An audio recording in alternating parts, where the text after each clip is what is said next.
I see Christmas candles on a Christmas tree. What's all this crazy question they're asking me?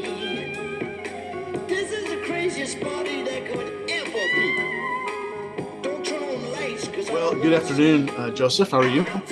Good. How are you doing, I'm Father fine. Alex? Father Alex. Yeah, I like that. Taking time out of your busy day to help. And we're talking, this is for us, the fourth week on Jesus eating with sinners. We were out there the week of Thanksgiving, and Sunday, the 1st of December, I was at church, at your church, listening to you preach on the exact same material. So Yeah, thanks for helping me prep for this of message. course. Yeah, I got you. And it's an interesting concept, Jesus eating with sinners. Of course, your son number four, um, and No, I'm son number 3, child number 4. oh my gosh, what was it like growing up in the Ackerman household, being number third boy, fourth kid? It was lovely in a lot of ways. I think that I had a very blessed upbringing for a lot of reasons. God was the center there. There's a lot of chaos for sure with being the 5 kids in the house, but there's a lot of love and a lot of tenderness. It's funny you talking about a lot of chaos and a lot of love.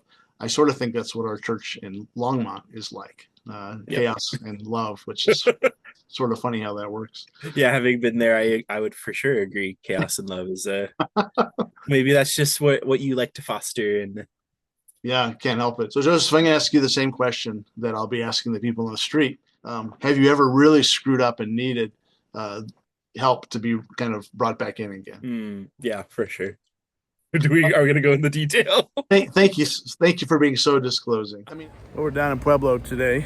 Donna has a dental appointment, so I'm asking people outside of the Walmart in Pueblo, if you get betrayed, should you give people a second chance, or is that pretty much what it should be left at?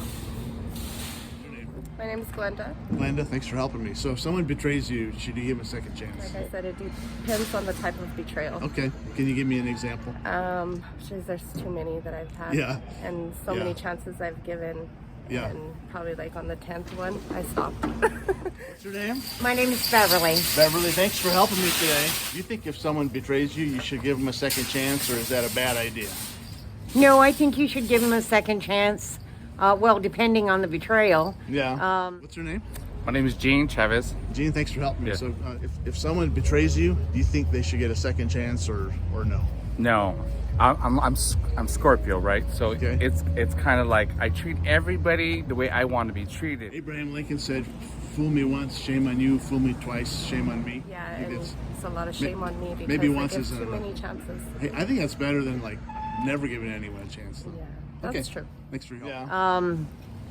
I think you should give him a second chance. Everybody deserves a second chance, but maybe not a third. Yeah. Okay. Cool. Thanks. So if they treat me different, then I'm like completely done. Then you're done. Okay. Yeah. It's a good point. It's hard to talk about because we don't want to talk about our mistakes, and so just Not publicly, at least. so maybe rather than getting into the detail of your latest sin, what does it feel like to have a God who doesn't just punish you for your mistakes, but brings you back? Like when Oh my you gosh. stated, how does that feel to you?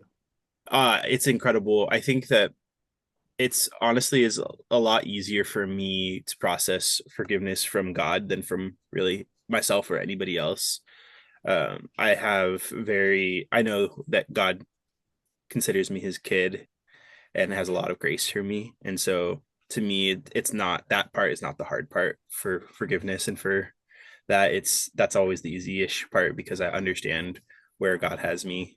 And I think I have always, Mm-hmm.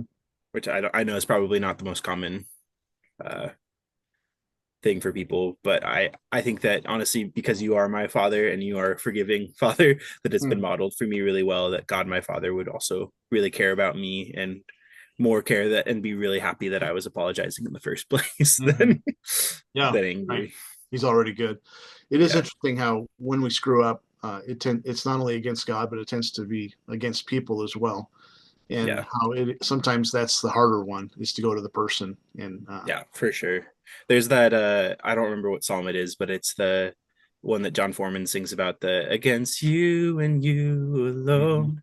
have I sinned? That, but like you said, that's not always the case, and most of the time it's not, because even though the really what when it comes down to it, the sin is against God. The what our actions affect a lot more than just God, right? Yeah. So Yeah, it seems like they always affect people, and maybe that's what's harder.